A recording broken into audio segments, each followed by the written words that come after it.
Assalamualaikum warahmatullahi wabarakatuh.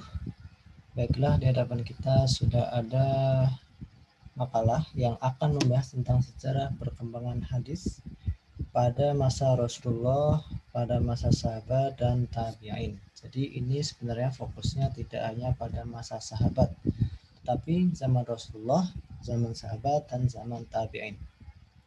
Baik, eh, ini salah penulisan, bukan kelompok 5, tetapi kelompok 2. Saya akan menjelaskan tentang sejarah hadis serta akan merevisi jika ada kesalahan pada makalah ini. Hal pertama yang akan saya lihat adalah daftar pustaka. Daftar pustaka ini harusnya penulisannya di tengah. Kemudian format pada daftar pustaka tidak seperti ini. Meskipun di sisi lain saya sudah apresiasi karena jumlah referensinya cukup banyak, 1, 2, 3, ini juga kurang rapi, 4, 5, 6, 7. Jadi cara penulisan daftar pustaka yang tepat adalah seperti ini.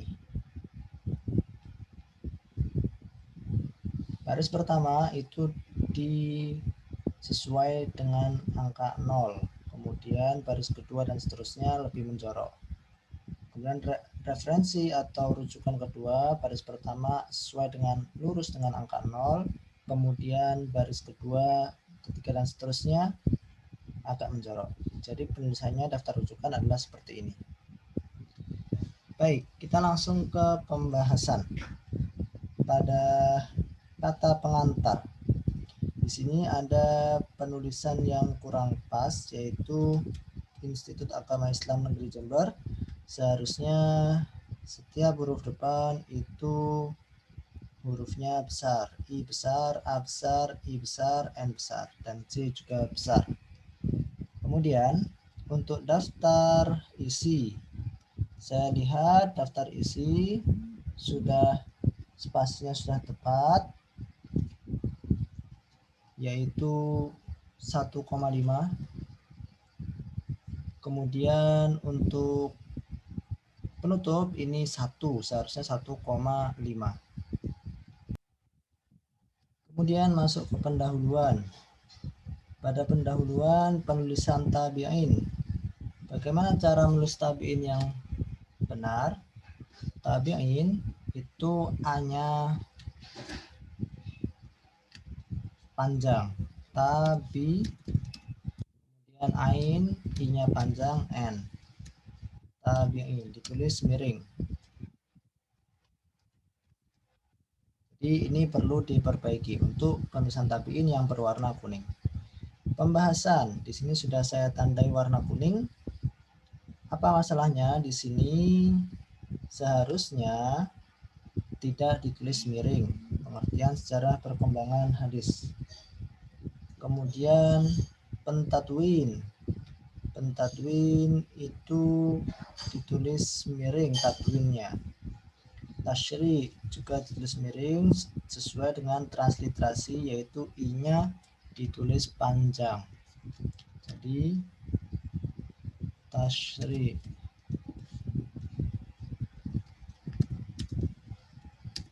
Tasyri. Tatwin. Tatwin, tatwin, tatwin. Tatwin, I-nya panjang. Baik. Periodisasi sejarah perkembangan hadis tidak ditulis miring karena ini bukan transliterasi. Harusnya ditulis lurus saja. Sejarah hadis.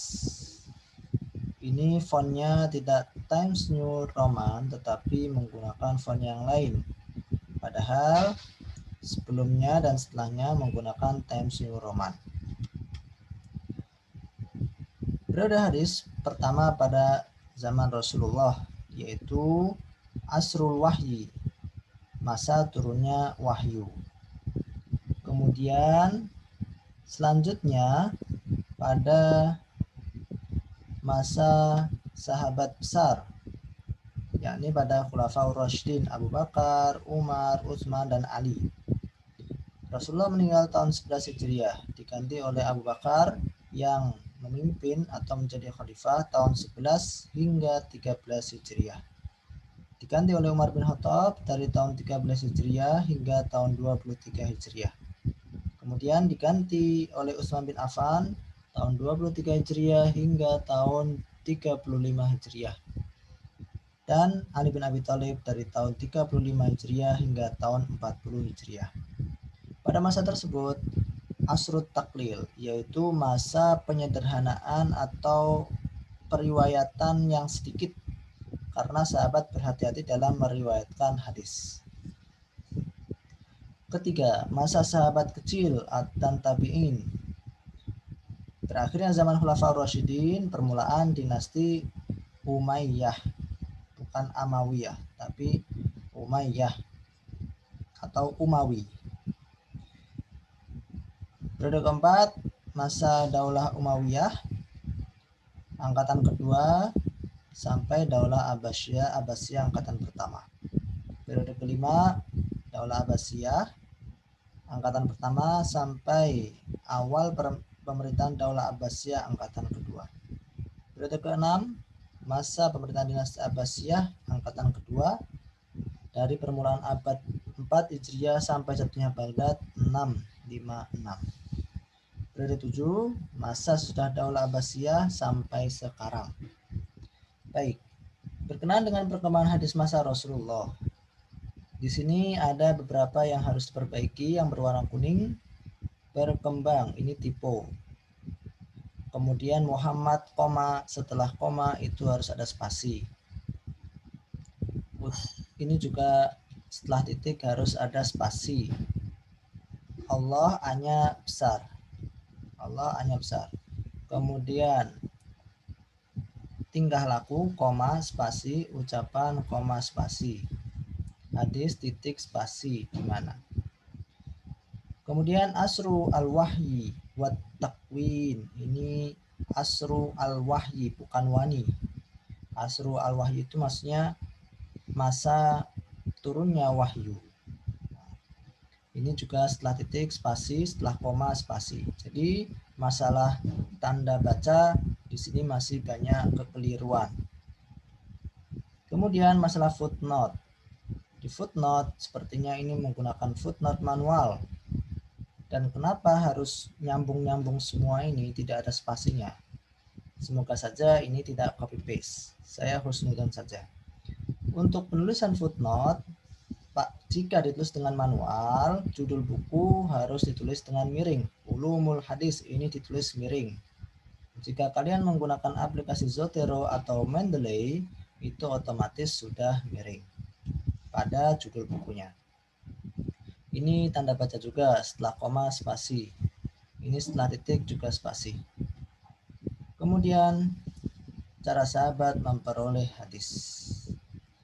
Melalui yang pertama, majelis ilmu. Jadi biasanya Rasulullah SAW bersama para sahabat berkumpul setelah sholat zuhur, kemudian Rasulullah menyampaikan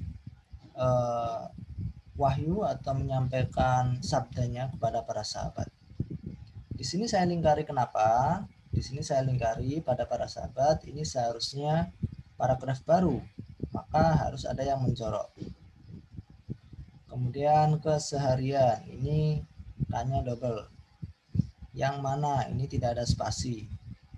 Pekerjaan, koma, ini tidak ada spasi. Jadi harus ada spasi setelah koma, setelah titik juga. Ini juga masih tanda baca, ini masih tanda baca. Setelah koma, ini juga harus spasi. Selanjutnya yang kedua, memperoleh hadis dengan menyaksikan peristiwa Nabi. Jadi Rasulullah SAW ketika melakukan sesuatu perbuatan seperti sholat, para sahabat merekam, mulai dari takbiratul ihram, kemudian membaca al-fatihah, membaca surat, kemudian hingga salam. Nah, penjelasan tentang kaifiat atau tata cara sholat tidak ada di dalam Al-Quran, adanya di dalam hadis. Kemudian tata cara haji dan sebagainya, semuanya dijelaskan rinci di dalam hadis. Memperoleh hadis dengan menyaksikan peristiwa yang terjadi pada umat Islam, berkait dengan masalah pribadi ataupun masalah berkaitan dengan masalah orang lain. Kejadian, ini lebih cenderung ke kejadian. Yang keempat, mendapatkan hadis dengan cara menyaksikan tingkah laku atau perbuatan. Ini sudah sebenarnya di atas, mirip-mirip. Dan ini harusnya ada footnote dari mana? Dari mana penulis mengutip cara sahabat memperoleh hadis ini. Karena kalau tidak ada footnote, berarti mengada-ada gitu. Jadi harus ada sumbernya. Kemudian kontroversi penulisan hadis pada masa Rasulullah. Penulisan hadis bukan HADIST, tetapi HADIS atau HADITS. Jika menggunakan transliterasi HADITH, transliterasi internasional, atau transliterasi Menteri Agama HADIS titik atas. Larangan menulis pada zaman Rasulullah. Pertama, karena para sahabat masih banyak yang ummi, tidak bisa baca tulis. Dua, Nabi percaya atas kekuatan hafalan para sahabat dan kemampuan mereka memelihara semua ajaran tanpa catatan. Kemudian ketiga, karena khawatir ucapan beliau, amalan beliau, dan muawalahnya. Karena memerlukan sahabat yang terus menyertai Nabi. Ini dipertanyakan karena saya lihat footnote-nya itu di angka 2, bukan di angka 3. Jika khawatir terhadap ucapan beliau, amalan beliau, berarti Rasulullah tidak maksum. Padahal Rasulullah itu maksum, bertentangan dengan konsep itu. Jadi harus diperbaiki lagi untuk nomor 3. Nomor 4, karena larangan menulis hadis, khusus penulisan hadis bersama Al-Quran dalam satu naskah, takut bercampur dengan Al-Quran. Jadi ini perlu dikasih referensi dari mana penulis mengambil ini. Ada lagi di dalam buku yang lain disebutkan bahwa Rasulullah melarang kepada sahabat yang tidak bisa membedakan atau tidak pandai menulis, membedakan antara Al-Quran dan hadis, sedangkan bagi sahabat yang bisa membedakan dan pandai menulis mana yang Al-Quran, mana yang hadis, diperbolehkan, seperti Abdullah bin Umar. C. Perkembangan hadis masa sahabat. Pada masa sahabat dimulai dari tahun 11 Hijriah, meninggalnya Rasulullah SAW, hingga 40 Hijriah, akhir kekhalifahan Ali bin Abi Thalib. Pada masa itu para sahabat lebih fokus untuk menyebarkan dan membukukan Al-Quran, bahkan sampai 3 khalifah. Akhirnya Al-Quran bisa terbukukan, yaitu Khalifah Abu Bakar, Khalifah Umar bin Khattab, dan Khalifah Utsman bin Affan. Pengertian sahabat menurut istilah yaitu adalah orang Islam yang pernah bergaul atau melihat Rasulullah meninggal dalam keadaan beragama Islam. Jadi pertama syaratnya orang Islam yang melihat Rasulullah. Ada orang yang melihat Rasulullah tetapi belum masuk Islam. Waktu itu adalah pembunuh Hamzah. Tidak bisa disebut sahabat karena dia masuk Islamnya setelah Rasulullah wafat. Ada orang yang Islam tetapi tidak melihat Nabi padahal satu masa dengan Nabi, yaitu Uwais Al-Qarni. Itu satu masa dengan Nabi tetapi tidak melihat Nabi secara langsung. Ada yang sahabat, ada orang dia bertemu dengan Nabi dalam keadaan Islam, tetapi setelah itu dia murtad kembali ke agama nenek moyangnya, kemudian dia meninggal dalam keadaan tidak Islam. Itu juga bukan sahabat. Jadi harus memenuhi syarat ini supaya dapat dikatakan sebagai seorang sahabat Nabi. Yang pertama adalah Abu Bakar As-Siddiq, menunjukkan kehati-hatiannya dalam periwayatan hadis. Suatu ketika ada seorang nenek, dia meminta hak warisnya karena cucunya meninggal. Abu Bakar belum pernah mendengar seorang nenek ini mendapat bagian dari waris setelah meninggalnya cucu dari nenek tersebut. Akhirnya Mughirah bin Syu'bah mengatakan, "Wahai Khalifah, sesungguhnya aku pernah mendengar Rasulullah SAW menentukan bahwa bagiannya adalah 1/6. Abu Bakar tidak serta-merta langsung menerima hal tersebut karena saking hati-hatinya Abu Bakar. Sampai akhirnya Abu Bakar meminta seorang lagi dari sahabat yang menjadi saksi bahwa apa yang dikatakan Mughirah itu benar disampaikan oleh Rasulullah SAW. Maka Muhammad bin Salamah memberikan kesaksian. Setelah mendapat kesaksian tersebut, penguatan dari Muhammad ibn Salamah, maka akhirnya Abu Bakar memberikan 1/6 harta waris untuk nenek tersebut. Kemudian Umar bin Khattab. Umar bin Khattab juga sahabat yang sangat hati-hati dalam meriwayatkan hadis Rasulullah SAW.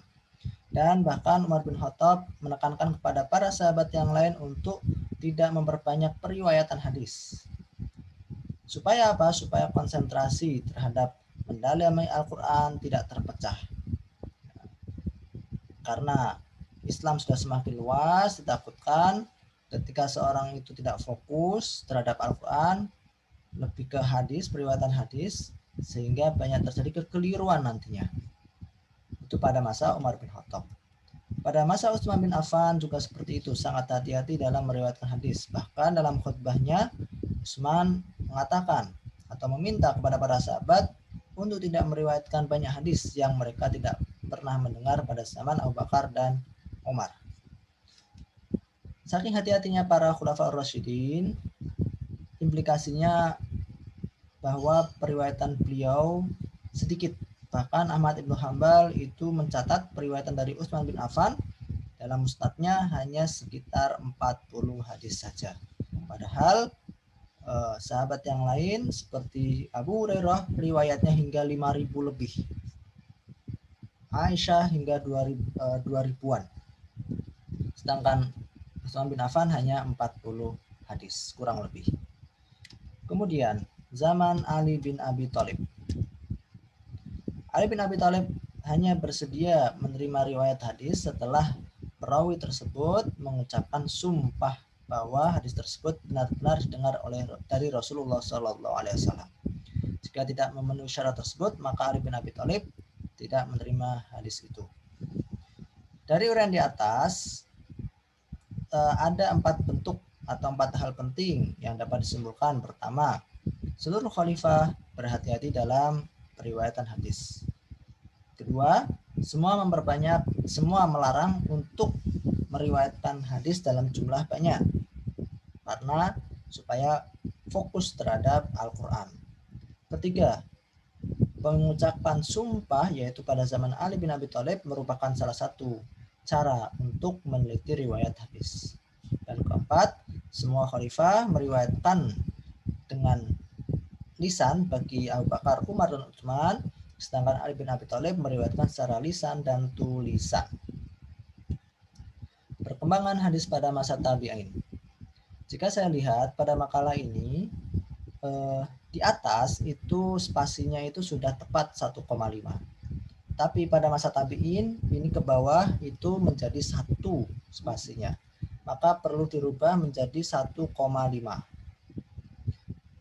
Mungkin penulisnya berbeda karena satu kelompok terdiri dari beberapa orang sehingga cara penulisannya berbeda. Yang benar adalah 1,5 seperti yang tertulis di atas. Perkembangan hadis masa tabi'in. Khalifah Umar ibn Abdul Aziz yaitu menjadi pionir dalam al-jam'u wa tadwin, pengkodifikasian hadis. Al-jam'u itu mengumpulkan, tadwin itu mengkodifikasi atau menjadi sebuah buku.